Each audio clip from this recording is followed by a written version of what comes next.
waktu ini, maka jelaslah bahwa hidup ini terus berjalan, hidup ini terus bergerak, tidak ada diam. Jadi tidak ada di dunia ini yang diam, semuanya bergerak. Kenapa? Karena bumi yang kita tempati ini juga sedang berputar. Al-Quran bahkan menyebut nanti putarannya itu tabulik. Ada ayat di dalam Al-Quran yang menjelaskan tentang kiamat. Yauma natwis sama kata yisijilil kutub kama bada'na awwala khalqin nu'idu. Suatu ketika nanti langit ini kami gulung seperti menggulung kertas. Jadi tak ulai maksudnya diputar ya. Dan putarannya itu tabulik berdasarkan hadis bahwa salah satu ciri dari hari kiamat itu adalah matahari terbit di ufuk barat. Nah, jadi makanya bila bisukan itu dilihat matahari di mana keluarnya. Bila pindah masih di timur itu masih ada aja lagi waktu tuh, masih berumur aja lagi kita. Tapi kalau nanti keluarnya di barat, nah lah kasih aja lagi tuh. Nah, orang bahari kekanakan saya ingat dulu waktu anak-anak kain aja sidin kalau kiamat itu baah banyu nih, baah itu banjir. Nah, banjir di sidin. Maka Jasidin pina Masigit itu jadi kapal. Nah, ini gaya orang bahari menyuruh kekanakan ke Masigit. Kekanakan kada mau ke Masigit. Nyawa nih Jasidin ada ke Masigit. Ini baah banyu nih. Nang jadi kapal tuh Masigit. Nah, maka harus ke masjid kalau hendak selamat. Nah, lawan Jasidin kalau sebelum sampai ke masjid itu karena baah maka kita berjukung. Nah, jukungnya itu Jasidin kita kada bermesin kan jukungnya harus pakai pengayuh. Pengayuhnya ya Jasidin tuh tunjuk mengaji itu. Nah, bila nyawa kada mengaji, nyawa tuh ada bisi jukung tapi kada berpengayuh, kada sampai juga ke masjid ke kapal nenggana tadi. Akhirnya kekanakan rajin mengaji pakai petunjuk, pakai petunjuk. Nah, ada petunjuknya nukar di kalampayan.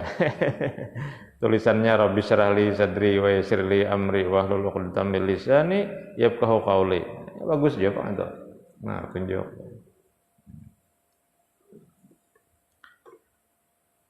Nah, subuh ini sebenarnya ulun ingin membaca ayat 68 dan seterusnya dari surah Az-Zumar yang bercerita tentang kiamat. Nah, ini kan ada kaitannya tadi tentang kiamat tadi. Waktu berputar, tidak bisa diputar balik jarum waktu ini, sejarah terus berjalan, bumi terus bertuha, semua tumbuh berkembang dan menuju titik akhir. Nah, lalu dikatakan di dalam ayat 68, A'udzubillahi minasyaitonirrajim. Wa nufikha fis-suri fasa'iqa man fis samawati wa man fil ardi illa man sya'allah. Summa nufikha fihi ukhra fa idzahum qiyamun yanzurun. Jadi setelah menegaskan tentang kekuasaan Allah yang mutlak lebih-lebih pada hari kiamat pada ayat sebelumnya, ayat 67 itu wa ma qadarullaha haqqa qadrih, dan mereka tidak mengagungkan Allah dengan pengaguan yang semestinya. Wal ardu jami'an qabdatuhu yaumal qiyamah. Nah, padahal bumi ya semuanya ya, itu dikabat atau di dalam genggaman Allah. Wasamawatu matwiyatun, sedangkan langit dilipat biyaminihi dengan tangan kanannya. Berarti Allah pakai tangan. Bukan, tangannya maksudnya kekuasaannya. Nah, kita takwil menjadi kekuasaannya. Subhanahu wa ta'ala amma yusyrikun, maha suci Allah dan maha tinggi dari apa-apa yang mereka perserikatkan. Itu ayat 67. Di ayat 68 lalu dijelaskan bagaimana terjadinya kiamat itu. Nah, lalu wa nufikha fis suri tadi, dan telah ditiuplah oleh malaikat Israfil sangkakala, yakni pasti akan ditiup olehnya. Maka pasaika man fis samawati wa man fil ard, maka yang pasti juga saat itu terjadi adalah matilah siapa yang ada di langit dan siapa-siapa yang ada di bumi, illa kecuali man orang sya Allah yang dikehendaki oleh Allah. Mati bertahan. Lalu siapa yang kada mati itu? Para mufassir berbeda-beda pendapat. Ada yang berkata dia adalah malaikat peniup sangkakala tersebut. Jadi nang kada mati Israfil, jadi nang lain matian bertahan. Masuk akal bang inilah. Mau nang meniup mati juga. Karena nanti masih ada tiupan berikutnya. Nah, ada juga yang berpendapat yang tidak mati itu adalah malaikat pemikul aras, hamalatul aras. Kita nih aras saja kada tahu kayak apa bentuknya kan. Maginannya malaikatnya. Jadi pian jangan membayangkan juga. Makanya apa jar? Malaikat pemikul aras nang kada mati ini ngalih aja membayangkan. Ini masalah gaib ini. Ya. Cuma di dalam buku Agus Mustafa. Agus Mustafa ini memang seorang penulis populer ya. Ada Pang Sidin menjelaskan aras tuh. Cuma ulun kira kada kayak itu juga sebenarnya. Jadi aras itu, karena aras itu kan kalau kita lihat mudi kayak singgasana kan, singgasana Tuhan, mudi kayak kantor. Nah, kantor Tuhan mudinya. Tapi kada juga saya kira. Sehingga Agus Mustafa menerjemahkan aras itu semacam server raksasa. Nah, server itu Pak? Tempat menyimpan program dan data. Orang menyebut sekarang big data. Big data itu artinya data umum, data nang ganal. Nang kayak kita bahas HP-an lah, WA, Facebook, Twitter. Itu ada tempat menyimpannya pesan-pesan kita itu kan hilang apa? Nah, itu ngarannya server. Serv itu pelayan, service pelayan. Server itu orang yang melayani, tempat menyimpan data. Tapi kada juga kira-kira. Jadi kesimpulannya aras ini sesuatu yang gaib bagi kita. Kita hanya wajib percaya itu adalah salah satu dari makhluk Allah, tapi bagaimana bentuknya kita tidak dituntut untuk memastikan karena tidak ada informasi yang pasti. Jadi ada malaikat yang menjaga di situ. Maka sebahagian mufassir mengatakan yang tidak mati itu juga malaikat penjaga aras tadi. Ada juga yang berpendapat malaikat penjaga surga, penjaga neraka, dan para bidadari. Nah, ini jangan kada mati, ujar juga. Ada juga yang berpendapat bahwa mereka adalah para nabi dan syuhada. Nah, ini mungkin berdasarkan pemahaman terhadap ayat yang menjelaskan bahwa apakah kamu tidak tahu bahwa, apakah kamu mengira bahwa orang-orang yang mati syahid itu mati? Lalu kata Allah tidak, bal ahyaun inda rabbihim yurzaqun, tapi mereka hidup di sisi Allah mendapat rezeki. Tapi saya kira lain juga itu, kada seperti itu ya. Oleh karena itu pendapat yang terbaik adalah tidak menetapkan siapa mereka, karena tidak ada penjelasan yang kuat untuk menentukan siapa yang dimaksud dengan orang yang dikehendaki oleh Allah tidak mati tadi. Jadi dalam ilmu tauhid kita kada wajib menentukan siapa yang illa man sya Allah itu. Nah, yang penting kita tahu bahwa ada makhluk-makhluk Allah yang dikehendakinya tidak meninggal pada saat tiupan pertama itu. Summa nufiha fihi ukhra fa idzahum qiyamun yanzurun.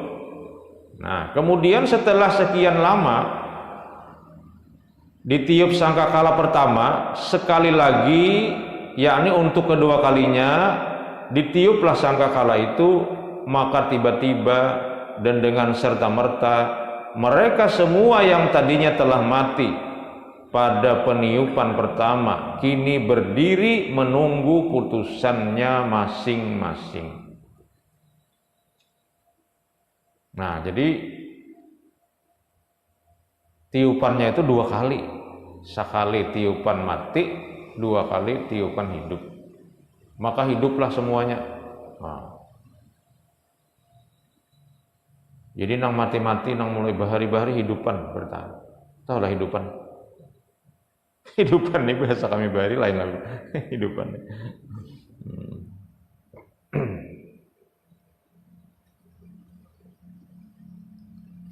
Nah, tidak ada juga penjelasan apakah pada waktu terjadi kehidupan kedua itu akan bergelombang. Maksudnya bergelombang ini siapa nang terdahulu hidup, siapa nang terdahulu kada ada juga. Hanya dikatakan di situ fa idzahum qiyamun yanzurun. Tiba-tiba mereka bangkit berdiri yanzurun menunggu keputusan Allah. Di mana mereka kemudian? Mereka kemudian dikumpulkan di suatu tempat yang namanya mahsyar. Nah, ini di ayat berikutnya tentang mahsyar ini, ayat 69. Wa asyraqatil ardu binuri rabbiha wa wudi'al kitabu wa ji'a bin nabiyyin wasyuhada wa qudiya bainahum bil haqqi wa hum la yuzlamun wa ufiyat kullu nafsin ma 'amilat wa huwa a'lamu bima yaf'alun. Ini tentang mahsyar. Kalau di dalam surah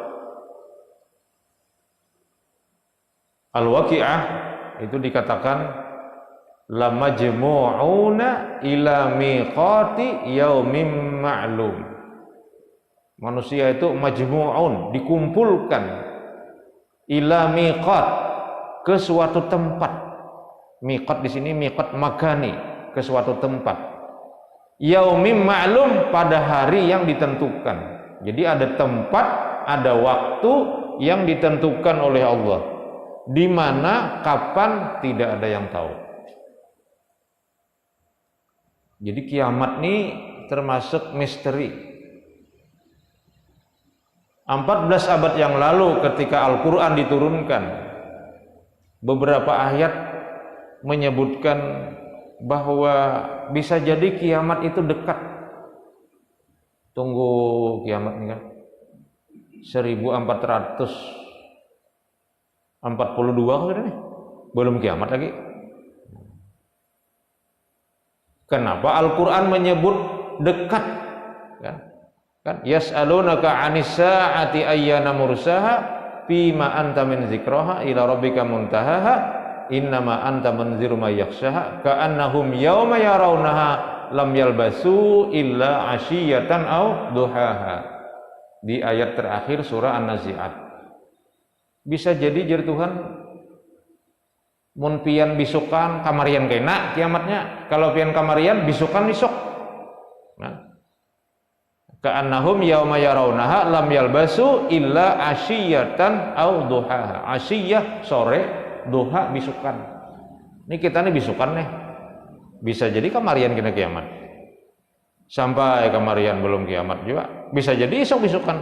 Nah, artinya 14 abad yang lalu dipadahkan kiamat itu dekat. Maka sudah 1400 tahun belum kiamat. Nah, itu maksudnya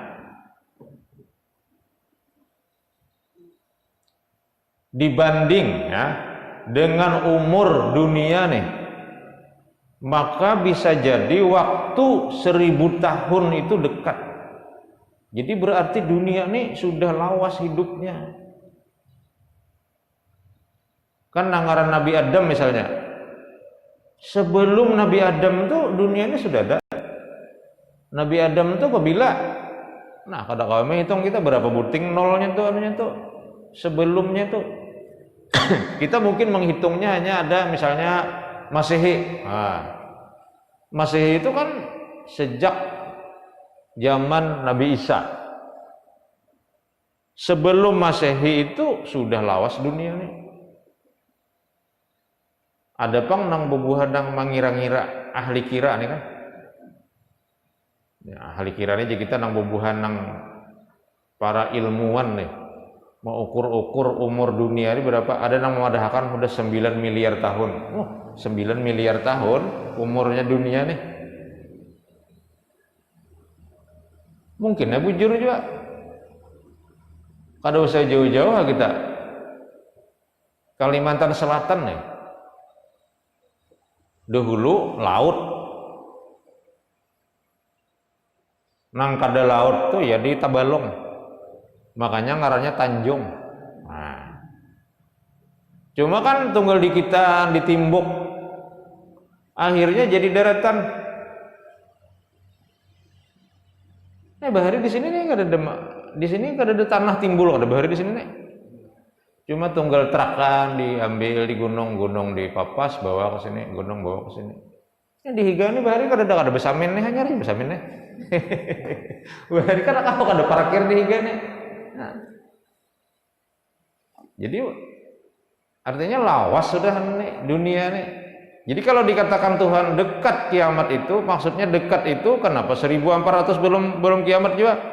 Karena sebelum Al-Quran itu diturunkan, umur dunia ini bermiliar-miliar tahun. Cuma sedikit berubah. Di Banjar ini asalnya nangaran pantai itu ya di Pantai Hambawang itu pantai asalnya itu. Itik pantai. Pantai itu jadi ada tanjung, ada pantai. Kalau negara itu kada ada kisah tuh banyu aja. Sampai ini. Gara-gara buahnya bola dapur nih Pak ya. Dahulu gunung ya di situ aja. Tapi kada negara itu dasar banyu di situ. Ada juga nang madahakan. Tahu lebihan ya di negara itu asalnya gunung. Cuma aur diambil aja tanahnya diolah dapur jual ya akhirnya ya tinggal habis tanahnya. Ada itu dasar memang di situ daerah banyu. Gambut. Nah, gambut ini daerah mulai bahari sudah daerah rawa. Daerah yang lapisan atas daripada tanahnya itu adalah akar-akar kecil. Umumnya dari pohon galam. Di bawah daripada gambut itu pasir. Tabuk saja pian. Pasir itu adalah ciri khas dari topografi daerah pantai. Jadi bahari pantai. Mulai Pantai Hambawang tarik ke sini, Binuang, Rantau, terus Kandangan. Ini pantai aja nih. Sampai ke sini rendah. Tanjungnya di Tabalong sana. Cuma berubah. Berapa tahun yang lalu wallahu alam. Lalu orang tua ditakoni, "Itu tahun berapa kaya aja?" Jadi tahun wow. Nah, ada kau lagi tuh kita madai berapa wow itu. Tahun wow aja jadi. Nah, jadi yang dikatakan dekat oleh Al-Quran itu artinya dibanding dengan umur daripada dunia ini. Jadi kalau kita hitung secara matematik, kalau umur dunia itu 9 miliar tahun, ini menurut ahli kikiraan tadi. Kemudian setelah Al-Quran turun itu 1442, maka kita bisa menghitung kira-kira yang disebut dengan sedikit dibanding 9 miliar itu berapa? Itulah kira-kira umur dunia ini. Lagi gitu. Tapi akhirnya kada kawa jomah hitung, kesimpulannya kada kawa dihitung. Di dalam hadis hanya diberi ciri-ciri saja.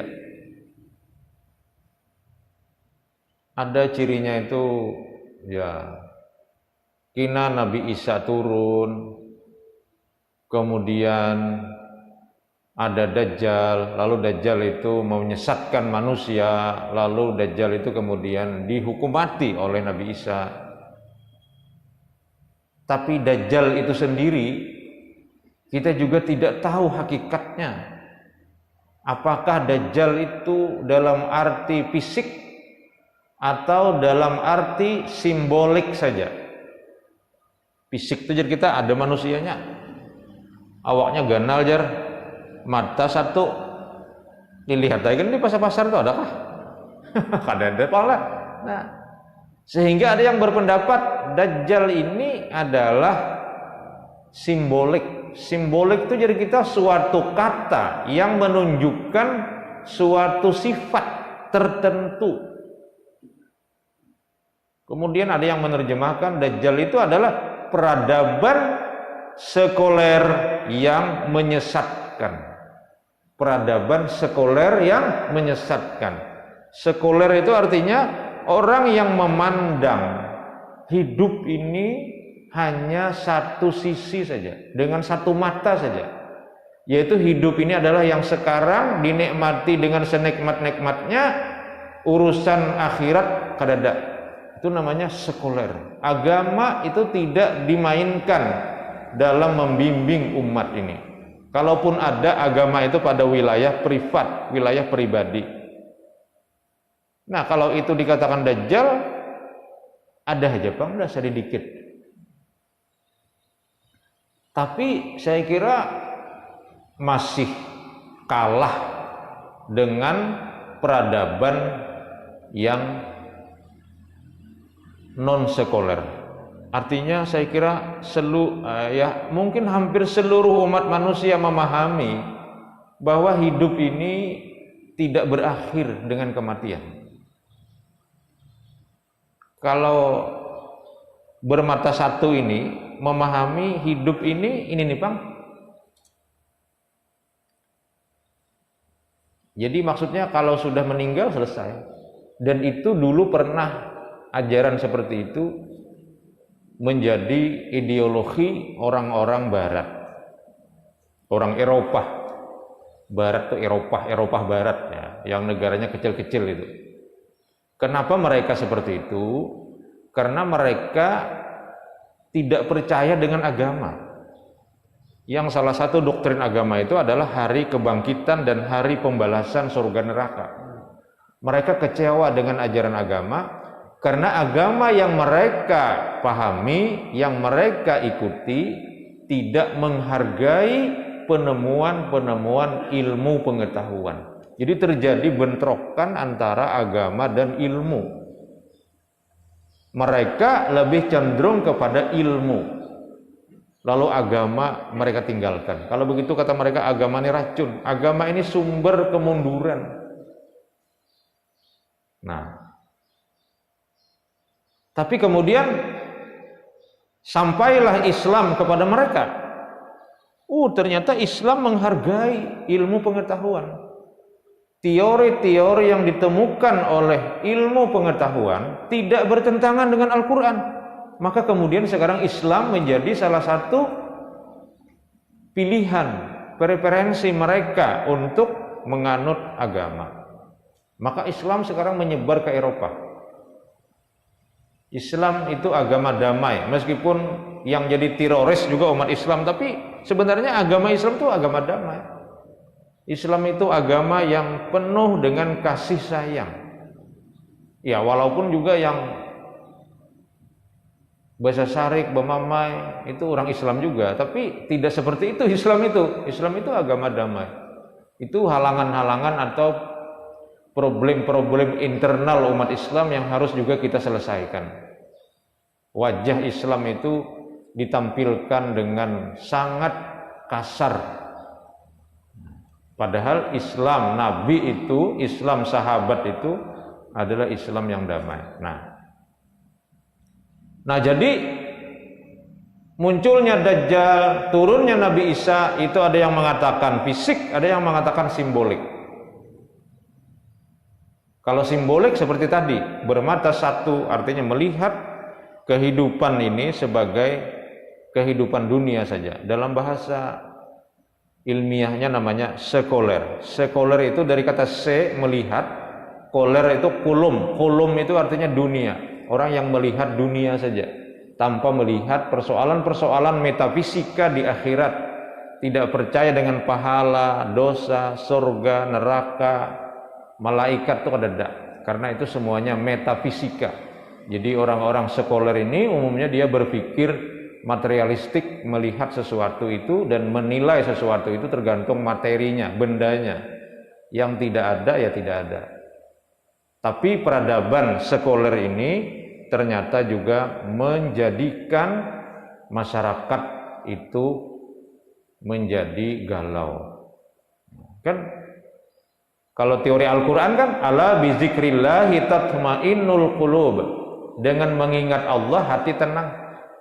Jadi hati tenang tuh dalam teori Al-Quran mudah saja. Ingat Allah, baca zikir tenang, baca doa tenang, bawa sholat tenang. Tapi kalau kita main katakan nih motor taksi ini belum datang lagi, ada kau guring. Bahari di Barabaya itu ada Haji Iwan kan di sini. Haji Iwan ini tahun 80-an. Sidin banyak bayi si motor taksi. Taksi kol ngaranya. Kol nang halus, halus bare kolnya. Betulisan Iwan. Majulun Pak Haji biarnya nyamannya duit banyak, motor banyak. Nah, apa nyaman di sini kada kau goreng lagi nah. Pokok 11 sudah. 2 lagi belum datang motor kuning aja sini. Itu dia. Oh itu Pak Haji, ya kami rencana datang ke sini itu minta sumbangan, Pak Haji, minta sumbangan Pak Haji. Nah kami hendak kegiatan ini, ayo sini, manjulun nyamannya ini Pak Haji. Apa nyaman di sini? Nah 2 buah lagi motor kau belum datang, nak kata kau goreng lagi aku. Bahari kan telepon kan ada. Nah, jadi dihadangi ya motor nih. Apa 2 buah nih kada datang, tabrakan kah? Tertajun ke sungai kah? Mana nih? Dia datang nih, sopirnya kada mahabari. Nah. Jadi kalau dalam konsep Al-Quran gampang aja supaya tenang nih berzikir. Pian ngalih guring, ambil tasbih, kata tasbih itu. Bilainya gugur tasbih itu guring pian tak. Nah, jadi ini ranjang nah dia pian mengatiknya. Astagfirullah, astagfirullah, astagfirullah. Karena ada bau aja, nah, guring itu pian tak. Nah jarak nang cocok, guring ini sudah. Apa cirinya cok? Tasbih sih dia gugur aja. Nah, itulah dia Islam itulah agama. Jadi agama itu membawa ketenangan. Nah cuma yang tadi kita jelaskan di dalam ayat 68, 69, 70 ini juga yang harus menjadi keyakinan kita. Wa asyraqatil ardu binuri rabbiha. Dan terang benderanglah bumi dengan cahaya Tuhannya, maksudnya padang mahsyar. Jadi padang mahsyar itu terang benderang. Maksudnya orang kada kau bersembunyi, walaupun orangnya banyak, tapi kada kau bersembunyi. Apakah yang dimaksud dengan asyraq di sini? Terang di sini dengan cahaya yang seperti cahaya matahari atau cahaya apa? Wallahu a'lam. Juga tidak tidak ditetapkan maknanya. Cuma maksud daripada wa asyraqatil ardu binuri rabbiha, meskipun orangnya banyak, berada di suatu tempat yang dihususkan, yang dalam surah Al-Waqiah tadi, ila miqati yaumin ma'lum, di situ tidak ada yang bisa bersembunyi karena berada dalam cahaya yang terang benderang. Nah, beda lawan kadab kan, kalau kadab kau bersembunyi, tapi kalau terang benderang kada kau bersembunyi. Nah, lalu pada waktu itu di padang mahsyar itu waudi'al kitabu, dan didatangkan catatan-catatan amal. Diberi catatan masing-masing. cahayanya tarang, masing-masing diberi catatan.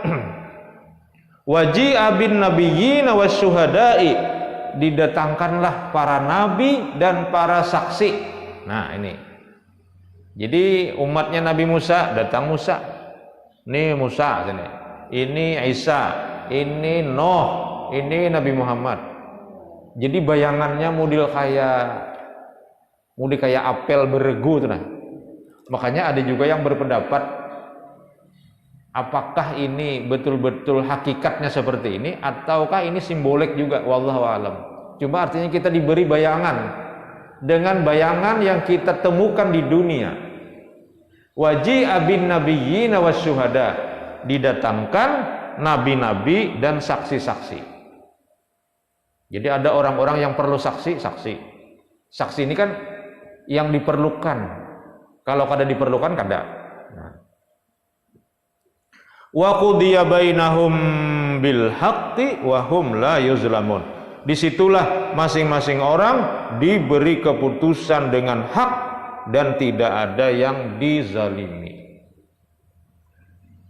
Nah, jadi kada kawai lagi di situ tepang tuh, artinya itulah yang kita terima. Maka ayat-ayat seperti ini mesti menjadi pendorong untuk kita berbuat sebaik mungkin di dunia ini. Sebaik mungkin. Kenapa? Karena kalau sudah wa asyraqatil ardu binuri rabbiha wa udi'al kitabu waji'a bin nabiyyin wasyuhada'i wa qudiya bainahum bil haqq fa hum la yuzlamun. Kada kawa apa-apa lagi. Kita hanya akan menerima apa yang pernah kita lakukan. Wa ufiyat kullu nafsin ma 'amilat wa huwa a'lamu bima yaf'alun, dan disempurnakanlah balasan.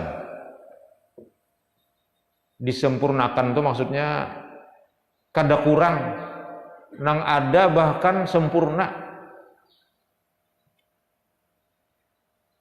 Tahu lah arti sempurna itu.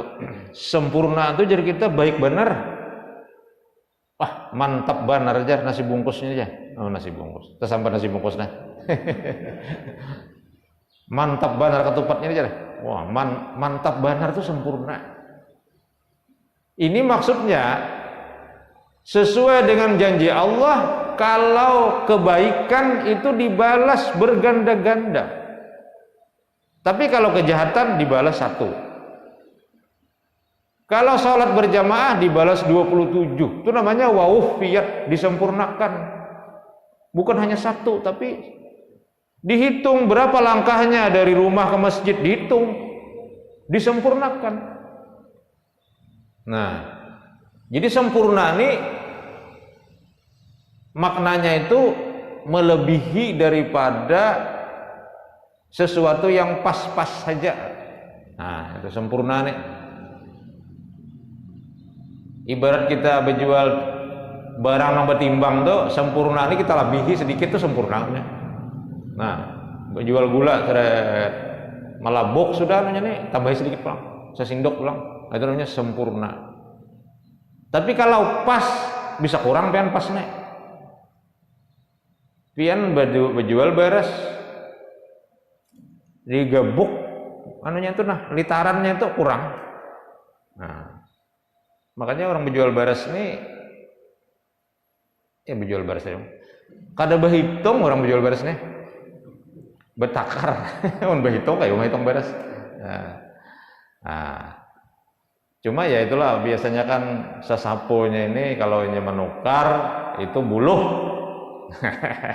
Kalau berjual lalu kayu. Nah, ini kada paham malah artinya ini termasuk ikar kayak inilah wallahu alam malah.